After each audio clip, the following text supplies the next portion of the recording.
সম্প্রতি বাণিজ্য মন্ত্রণালয়ের বিশেষ শর্ত ও অনুমতি নিয়ে কাঁচা পাট রপ্তানি করতে হবে এমন প্রজ্ঞাপনের প্রতিবাদে বুধবার খুলনায় মহাসড়ক অবরোধ করে বিক্ষোভ সমাবেশ করেছে পাট রপ্তানিকারক প্রতিষ্ঠানের শ্রমিকরা।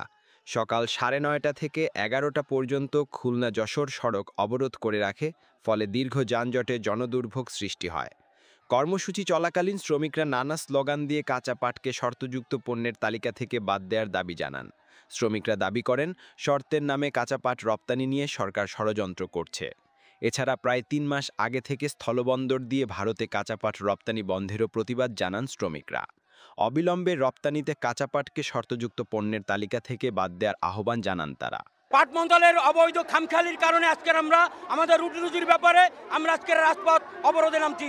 আজকের এই দাবি যদি এই অবৈধ উপদেষ্টা যদি না মানে, আমাদের এই কাঁচা পাট রপ্তানিকরণ এটা অবিলম্বে চালু করতে হবে। মূলত দাবি আমাদের এই কাঁচা পাট বিদেশে রপ্তানি করে শিপাররা, যারা চোর, যারা বাটপার, তাদের কিছু করতে পারে না। আর উপদেষ্টারা এই জনগণের পিছনে লাগে, তারা কি এদেশের আর জনগণের পাশে আজকে থাকবে তারা, আর তা না থেকে তারা বড় বড় মিল মালিকের পিছনে যে দাঁড়াচ্ছে। কেন? আমরা গরিব, এদেশের মেহনতি মানুষ, খেটে খাই, আমাদের মজুরি হয় 225 টাকা, আর তারা কোটি কোটি টাকা ব্যাংকে লুটপাট করে। কেন? এটা বাংলাদেশ গণতন্ত্রের দেশ। আজকে আমরা অনেক রক্তের বিনিময়ে আমরা এদের স্বাধীন করেছি, আর সেই কাঁচা পাট এদেশটা বিলুপ্ত করবে তা চলবে না। আমরা অনিশ্চিতকালের জন্য এই রাস্তাঘাট আমরা বন্ধ। আমি স্পষ্টভাবে বলতে চাই, এই পাট এক সময় ছিল সোনালী আম। এই ফ্যাসিস্ট সরকার এই পাটকে যেটুকু টুকটাক চলতেছে এটুকু বন্ধ করার জন্য ওই প্রধান উপদেষ্টা বাণিজ্য মন্ত্রণালয়ের বন্ধ করার জন্য গভীর ষড়যন্ত্র চলতেছে।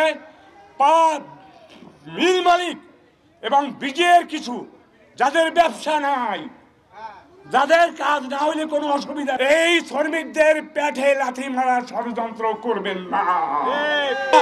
যারা এই ষড়যন্ত্রে লিপ্ত আছে বা করবে তাদের বিরুদ্ধে কিন্তু আমরা আন্দোলন করে তুলব ইনশাআল্লাহ। এই সরকারের ভেতরে ঘাপটি মেরে থাকা ফ্যাসিবাদের দোসর, যাদের মধ্যে অন্যতম আকিজ গ্রুপের অন্যতম কর্ণধার বশির সাহেবের পদত্যাগ দাবি করছি।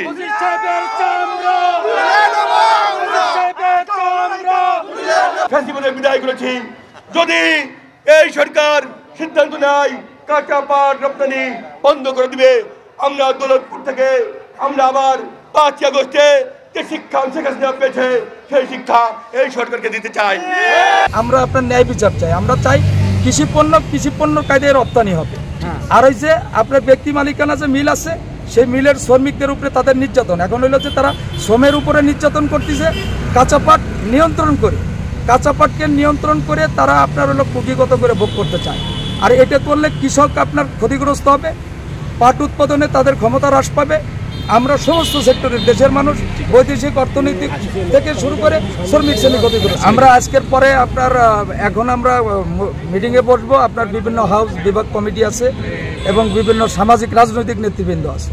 আমরা এই দাবিটা এই অঞ্চলের মানুষের, এই অঞ্চলকে রক্ষা করার জন্য, শুধু খুলনা রক্ষার আন্দোলন। আপনার শিল্পনগরী ধ্বংস করছে এদের কালো থাবায়। শ্রমিকদের আশঙ্কা, শর্ত মেনে কাঁচা পাট রপ্তানি সম্ভব হবে না। সেক্ষেত্রে খুলনা অঞ্চলের 25টি রপ্তানিকারক প্রতিষ্ঠান থেকে পাট রপ্তানি বন্ধ হয়ে যাবে। পাট রপ্তানি বন্ধ হয়ে গেলে চাকরি হারাবেন এসব প্রতিষ্ঠানের 30,000 শ্রমিক। অন্যথায় আরও কঠোর কর্মসূচির হুঁশিয়ারিও দেওয়া হয়। ডেস্ক রিপোর্ট, বাংলার গ্যাজেট।